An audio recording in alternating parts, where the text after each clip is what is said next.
Ito ang steamer. Steamer. Mga kalan. Ay, katagal nila yung... Teka! Ano ba yan? Nahanap ko pa yung makina. Yan. Okay, Sige. Game. Steamer. Steamer ng isda. Ito, marinating box.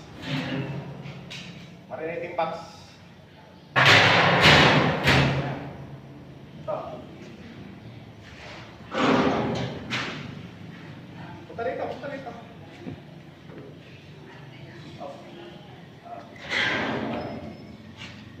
Dito.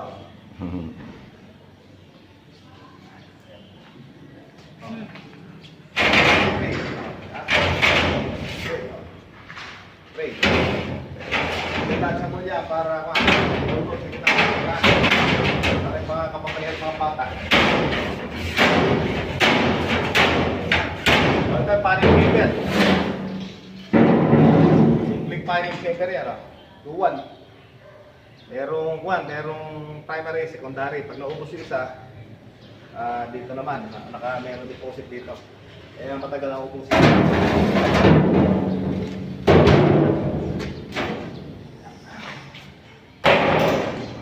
Knock. Ito yung adjustment ng smoke. Close up niya, close up.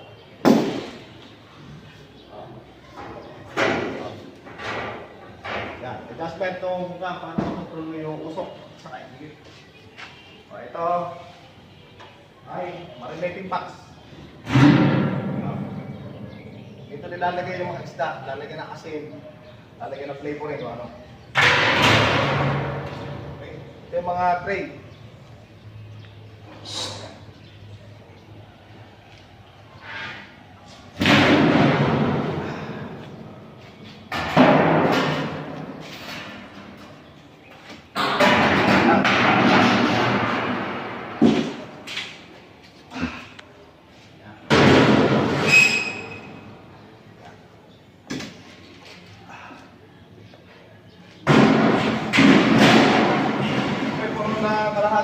Tubig hanggang dito, no? O naman salted water yan, no? Mangyari dito. Tray. Ito yung tray yan, detachable. Kaya apak pa yan. Yan. Sisigayan yung mga gasol.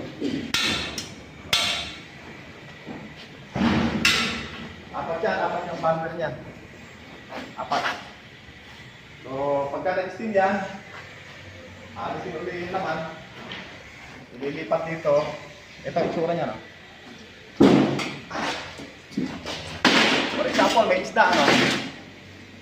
Kasi yung isda, hindi pwede hawakan ng towel. Yan. Diba? May isda rito.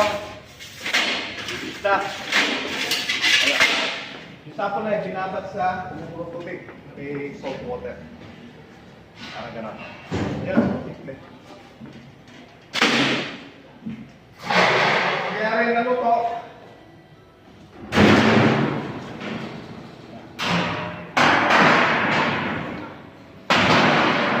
So ito, for example, aabogin na.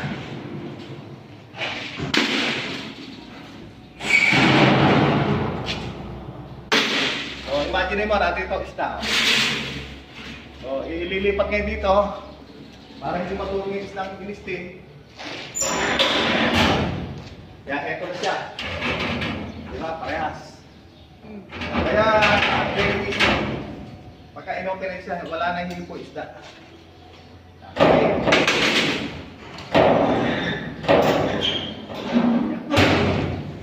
Simple. Very simple.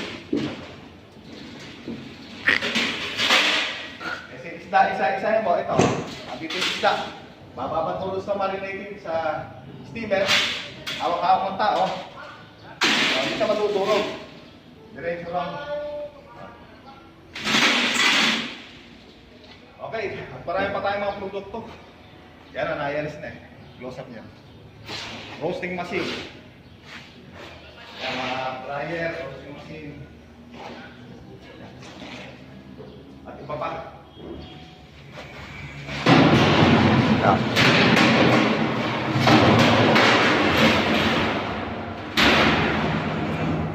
Natin ito, mga pulverizer. Bilis ko lang na ikay. Bilisan lang natin. Mga dryer, mga slicer. Diba? Ito yung mag-demo.